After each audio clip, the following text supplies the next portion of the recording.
So for those of you that don't know a lot about real estate, every investor has a strategy that he goes by. The BRRRR strategy is just one of many type of ways to make money in the real estate world. I believe that the BRRRR strategy is a great. I've actually been a part of many large BRRRR projects without even knowing about it before I realized that I was. Let's get into it. So what do we have? So you have BRRRR. You have to buy a property, renovate a property, rent it, refinance it, and then repeat the process all over again. So how does that work? Let's start. We'll use my house as an example, as you guys are walking with me through this journey as I'm doing it. And we'll see if this whole BRRRR strategy works on my house. So basically what you're doing is first you have to go out and find a house to buy.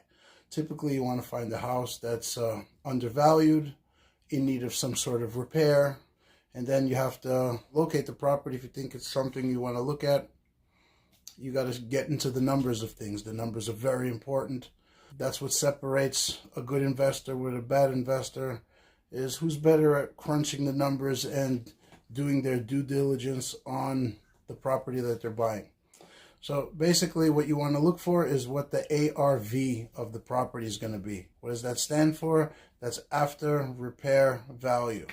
Okay, so what you want to do is basically buy the property way below that ARV price.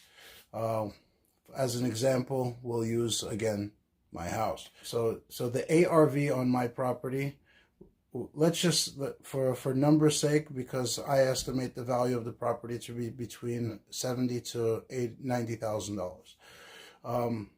How do I get to this number? I look at how much houses that are fixed up, all in good condition, everything is, almost brand new houses. How much are they selling for that are similar to that house? That's how I got to that number.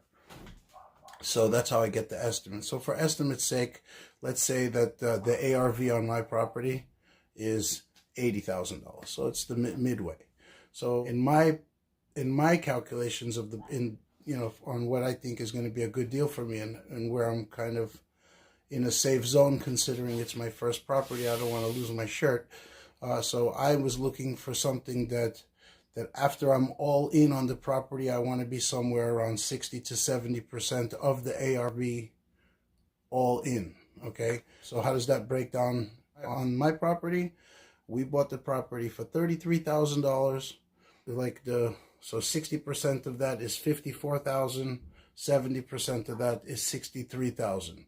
So if I end up below $54,000, which maybe right now we're pretty up there if you remember the last video, but I have some wiggle room all the way up to the $63,000 mark, which I really hope we don't go that high, because I want to make some profit on the property.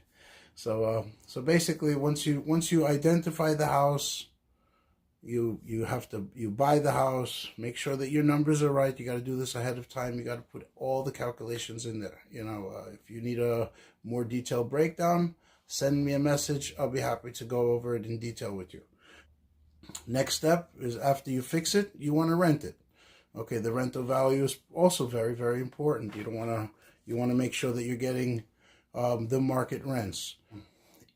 For my property, you're basically we're going to get, for the both apartments, I'm going to end up with $1,450 total income on the property. Not bad. Okay, so next step is to go and actually refinance the property.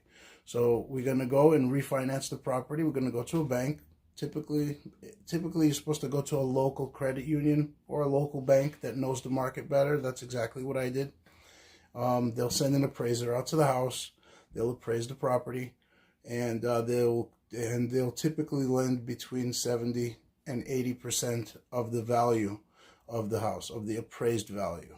Okay, so in my case, they're willing to give me up to 80%, which is great. And then the last R in the BRRRR strategy is repeat. So basically, when you get your refinance check, let's say in my case it's around 70. If I get a check for around $70,000, now I have a check. Now I have cash for $70,000. I have a property that's rented, it's renovated, and it's rented, giving me an income.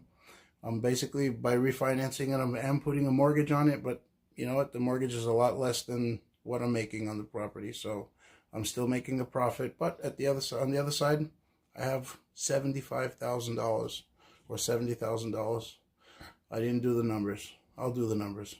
It's basically either a profit or it's the money for the next house. In our case, we're going to buy another house, and that's going to be, for us, a whole nother adventure. Definitely. Season 2, another house. So basically, again, quick recap. You're buying a property, you're fixing up the property, you're going to refinance the property, and then you repeat the whole process all over again. So essentially, you put your money in, your money out, so you can repeat the whole process. I love this process because you can essentially do it over and over again in the smaller markets, which is really cool. A lot of the videos that other YouTubers put out there, they talk about getting private financing, getting money from other places. I think really the best strategy is, if you really want to do it right, use your own money. Sit back, save it.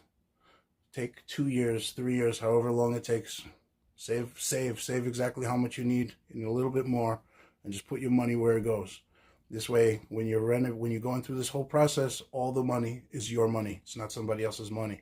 You don't owe nobody money. You don't have to worry about other investors poking at you and wondering where their returns are. So I hope you got some information on this video. I hope it helped you in some way. If you did, please hit that like button. I can use as many subscribers as I can get, because I really want to share this with everybody. I want to bring as many people on this journey with me as possible. And if you see any improvements on my videos, please let me know, because I need the motivation. I want to get motivated more and more and more, so this way I can bring you better and better videos. See you in the next one. And again, thank you.